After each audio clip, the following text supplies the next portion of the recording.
जो हुआ अच्छे के लिए हुआ, जो हो रहा है वह भी अच्छे के लिए हो रहा है, जो होगा वह भी अच्छे के लिए होगा। आप जिस भी वजह से निराश हैं उसे भूल जाएं। वर्तमान में अगर कुछ आपको बहुत ही दुख दे रहा है तो अवश्य ही उसके पीछे निश्चित ही बहुत अच्छा कारण छुपा हुआ है। इसलिए न भविष्य और न ही पिछले बीते हुए समय के बारे में सोचिए। आपके पास वर्तमान है, उसे खुश होकर आनंद के साथ जिए। परिवर्तन ही संसार का नियम है। एक पल में ही आप राजा बन सकते हैं या फकीर। पृथ्वी भी स्थिर नहीं है, यह भी घूमती रहती है।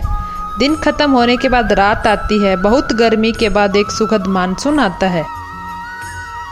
यह बातें पुष्ट करती हैं कि परिवर्तनशीलता संसार का नियम है। इसलिए उन बातों और वस्तुओं के लिए दुखी होने की आवश्यकता नहीं है जो निश्चित नहीं है। परिवर्तन स्वीकार करना आपको हर कठिन परिस्थिति में खुश रहने की शक्ति देता है। मनुष्य विश्वास से चलता है। आप जैसा विश्वास करते हैं वैसे ही बन जाते हैं। जो आप सोचते हो और जिन बातों पर आप विश्वास रखते हो आपके साथ वैसा ही होता है और आप वैसे ही बन जाते हैं। अगर विश्वास करते हो कि आप एक खुशमिजाज व्यक्ति हो तो आप खुश रहेंगे, और अगर नकारात्मक विचार आएंगे तो आप दुखी हो जाओगे। अगर आप विश्वास करो कि आज का दिन अच्छा है तो आपका दिन अच्छा हो जाएगा।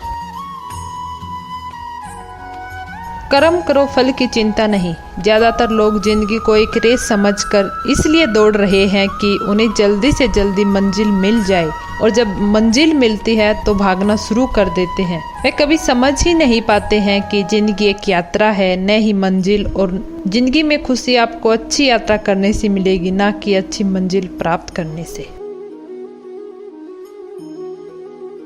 आप खाली हाथ आए थे और खाली हाथ ही जाओगे। मनुष्य अपने विचारों से ऊंचाइयां भी छू सकता है और खुद को गिरा भी सकता है, क्योंकि हर व्यक्ति खुद का मित्र भी होता है और शत्रु भी होता है। जिसे किसी के प्रति प्रेम होता है उसे उसी से भय भी होता है। प्रेम दुखों का आधार है, स्नेह ही सारे दुखों का मूल है। अतः स्नेह बंधनों को तोड़कर सुखपूर्वक रहना चाहिए। दुनिया का सबसे कीमती तोहफा एक अच्छा मित्र है, जो कीमत से नहीं किस्मत से मिलता है। अगर आप सही हो तो कुछ भी साबित करने की कोशिश मत करो, बस सही बने रहो। गवाही वक्त खुद देगा। अच्छे बुरे हर काम की नींव मन में ही होती है। अगर मन सही हो तो कोई भी व्यक्ति गलत काम नहीं कर सकता।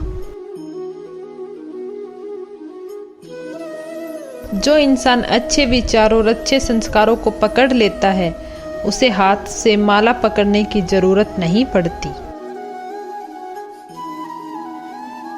अर्जुन और दुर्योधन दोनों बुरे नहीं थे।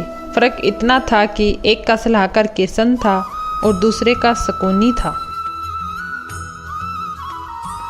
अपना गुस्सा इतना महंगा कर दो कि कोई खरीद ना पाए, और अपनी खुशी इतनी सस्ती करो कि सब ले जाएं।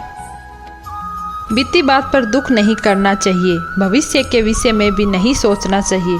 बुद्धिमान लोग वर्तमान समय के अनुसार ही चलते हैं। दान से ही हाथों की सुंदरता है, न कि कंगन पहनने से। शरीर स्नान से शुद्ध होता है, न कि चंदन का लेप लगाने से। तृप्ति मान से होता है, न कि भोजन से। मोक्ष ज्ञान से मिलता है, न कि श्रृंगार से। जो आपका है वो आपको मिलकर ही रहेगा, फिर चाहे उसे छीनने के लिए पूरी दुनिया एक हो जाए। जो अपना न हुआ उस पर कभी हक न जताना, और जो समझ न सके उसे कभी दुख न बताना। धैर्य रखना, निराश मत होना कभी, क्योंकि जिसने तुमको लिखा है वो ब्रह्मांड का सबसे बड़ा लेखक है। हम ऐसे समाज में रह रहे हैं जहाँ सुंदरता को रंग से, शिक्षा को अंकों से और सम्मान को पैसे से देखा जाता है। तिरस्कार और अपमान बार बार यदि अपनों से ही मिले तो शब्दों का विवाद उचित नहीं, वहां से निकल जाना ही उचित है। अन्न और जल के दान के समान कोई नहीं है। गायत्री से बढ़कर कोई मंत्र नहीं है, माँ से बढ़कर कोई देवता नहीं है। कोई वस्तु चाहे कितनी ही दूर क्यों न हो, उसका मिलना कितना ही कठिन क्यों न हो और वह पहुंच से बाहर क्यों न हो, कठिन तपस्या अर्थात परिश्रम से भी उसे प्राप्त किया जा सकता है। परिश्रम सबसे शक्तिशाली वस्तु है। आप सफलता तब तक नहीं प्राप्त कर सकते जब तक आप में असफल होने का साहस ना हो। उपकारी के साथ उपकार, हिंसक के साथ प्रतिहिंसा करनी चाहिए तथा दुष्ट के साथ दुष्टता का ही व्यवहार करना चाहिए। इसमें कोई दोष नहीं है।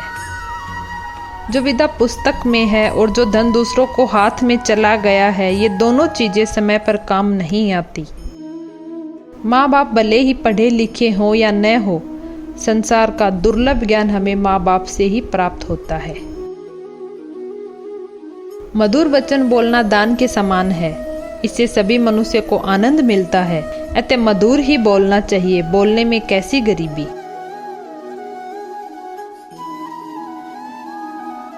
अपनी पीड़ा के लिए संसार को दोष मत दीजिए। अपने मन को समझाओ। तुम्हारे मन का परिवर्तन ही तुम्हारे दुखों का अंत है। गुणों से ही मनुष्य बड़ा बनता है, न कि किसी ऊंचे स्थान पर बैठ जाने से।